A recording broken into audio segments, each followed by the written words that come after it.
संभाले नहीं संभल रहा है अब आपसे, और पति का रिश्ता खंडित हो रहा है, टूट रहा है, बाधित हो रहा है और समझो खत्म हो रहा है। ये रिश्ता संसार भर का सबसे मजबूत रिश्ता कहा जाता है, लेकिन मैं कहती हूँ कि अगर सबसे कमजोर कोई रिश्ता है, सबसे नाजुक, कमजोर नहीं, सबसे नाजुक कोई रिश्ता है तो वो भी आपके लव पार्टनर के साथ, यानी कि आप पति और पत्नी का रिश्ता है। एक छोटी सी बात तोड़ देती है इस रिश्ते को, एक छोटा सा शक तोड़ देता है इस रिश्ते को। अगर विश्वास कम हो जाता है पति और पत्नी के बीच के इस संबंध में, तो फिर इस संबंध का कोई औचित्य ही नहीं बच जाता। केवल रह रही हो उसके घर में, खाना खा रही हो, समय बीत रहा है और उसका भी टाइम पास हो रहा है और तुम्हारा भी टाइम पास हो रहा है। जीवन में मजा नहीं, आनंद खत्म। प्रेम और विश्वास के साथ संचालित होने वाला ये खूबसूरत रिश्ता तभी तक काम करता है जब तक पति पत्नी पर विश्वास करता है और पत्नी पति पर। क्या आपके साथ भी ऐसी समस्या हो रही है कि आपका पति आपकी बात सुनता तक नहीं है, समझता भी नहीं है, आप पर विश्वास भी नहीं करता है और कहीं ना कहीं ये रिश्ता डामाडोल हो रहा है, ये रिश्ता संकट की घड़ी में आ गया? अगर ऐसी सिचुएशन से आप भी गुजर रही हैं तो क्या करना है, निर्णय लीजिए। छोड़ना है हाथ हमेशा के लिए उसका और अपने पिता के घर आ जाना है वापस और अपनी जिंदगी की नई शुरुआत करनी है, या इस रिश्ते को एक और मौका देना है? बच्चे हैं आपके या नहीं है, मैं कहती हूँ इस रिश्ते को एक बार मौका देना बनता है, बच्चों के लिए भी, अपने लिए भी और उस रिश्ते के लिए भी जिसे जोड़ा गया है बहुत प्रेम और बहुत आशीर्वाद के साथ। याद करो पिता ने कितने प्रेम से, कितना खर्च करके, कितनी मेहनत करके तुम्हारा विवाह किया, तुम्हें विदा किया। माँ ने कहा वो तुम्हारा घर है, अब अपना घर संभालो। आपको ऐसा लगा जैसे कि अब ये घर मेरे भाई भाभी का है और वो घर मेरा है, लेकिन अगर वहां समस्याएं शुरू होती है तो तुम फिर मायके की ओर देखने लगती हो। मैं फिर यहाँ आ जाऊंगी, फिर यहाँ रहने लगूंगी, फिर पहले जैसा सब कुछ हो जाएगा। पहले जैसा सब कुछ नहीं होगा, क्योंकि कुंवारी नहीं हो तुम। शादीशुदा हो, जब यहाँ आओगी तो मेहमान बनकर आओगी, पूछा जाएगा कब तक रहोगी, कब जाओगी, और ये प्रश्न तुम्हें उस वक्त विचलित करेंगे जब तुम्हारा सहारा उधर से खत्म हो जाएगा। इसीलिए अपने रिश्ते को तोड़ना नहीं, ससुराल छोड़ना नहीं है, पति को छोड़ना नहीं है, किसी कीमत पर इस रिश्ते का त्याग नहीं करना है। अगर पति बिगड़ी बोली बोल रहा है तो चलो उसे सुधारते हैं, अगर वो तुम्हारे कंट्रोल में नहीं हो रहा तो चलो उसे अपने वश में करते हैं। परिस्थितियां कितनी भी बुरी क्यों ना हो, परिस्थितियां कितनी खराब क्यों ना हो, उपाय से उसको लाइन पर लाया जा सकता है। तो जिस रिश्ते को एक उपाय बचा सकता है, एक उपाय से जो रिश्ता सुधर सकता है, उसे सुधारने का एक मौका मिलना चाहिए। सम्मान से, इज्जत से अपने ससुराल में रहोगी। जिसके पास 2 मिनट का समय नहीं है तुमसे बात करने के लिए, वो दिन रात बैठा रहेगा तुम्हारे पैरों के पास, अपनी सारी बात बताएगा, सुख और दुख में तुम्हें शामिल करेगा।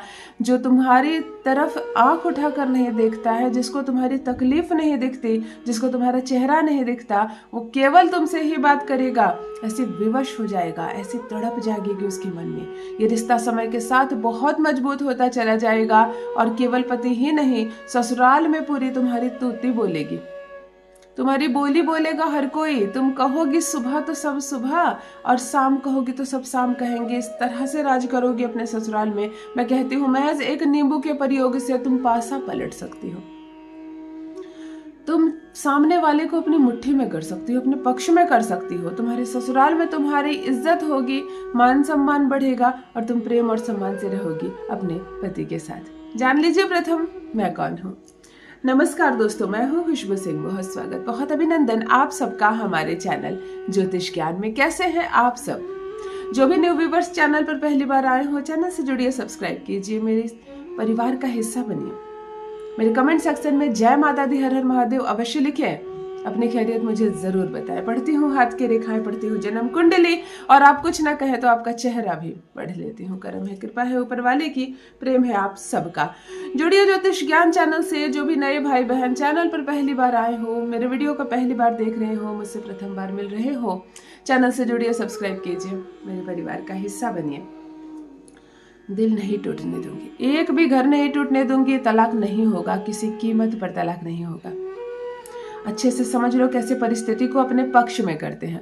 विवाह नहीं हुआ है अगर आपका, प्रेमी और प्रेमिका के बीच 6 साल, 8 साल, 10 साल से संबंध बना है, लेकिन अब विवाह की बात से मुकर रहा है, वो आपकी बातें सुनकर परेशान हो रहा है, वो तुम कहीं और शादी कर लो, मुझे थोड़ा और समय दो, अभी मैं तुम्हें समझा नहीं हूँ। इस तरह की अटकलें लगा रहा है, इस रिश्ते को विवाह की मोहर नहीं लगाने दे रहा तुम्हारा प्रेमी, तब चलो उसके प्रति करते हैं ये प्रयोग।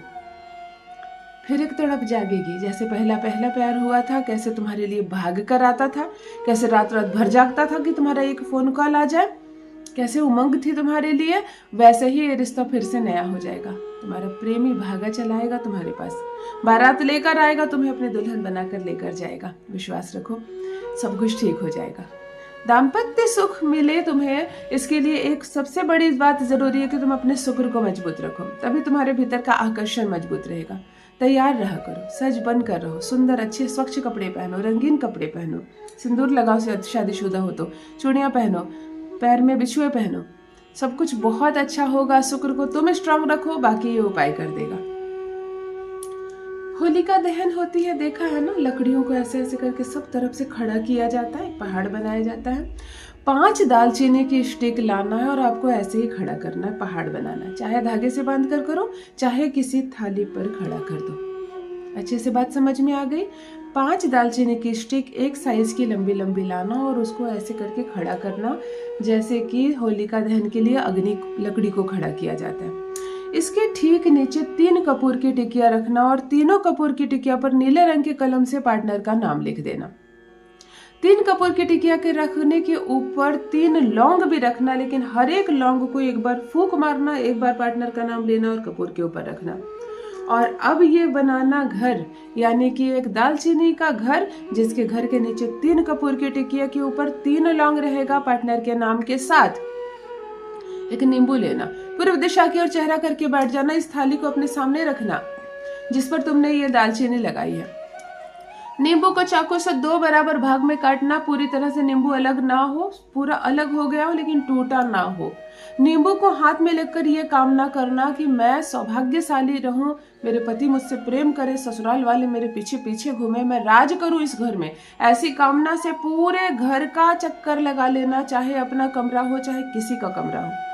पूरे घर में घूमकर इस थाली के सामने आना, बैठना, आंखें बंद करना, पति की अनुभूति करना और कहना ओम राम ह्रीम ह्रूम सह अमुक वश्य अवश्य। अमुक के स्थान पर पार्टनर का नाम लेना, इस मंत्र को सिर्फ 11 बार बोलना, सिर्फ 11 बार बोलना और इस कपूर में अग्नि लगा देना।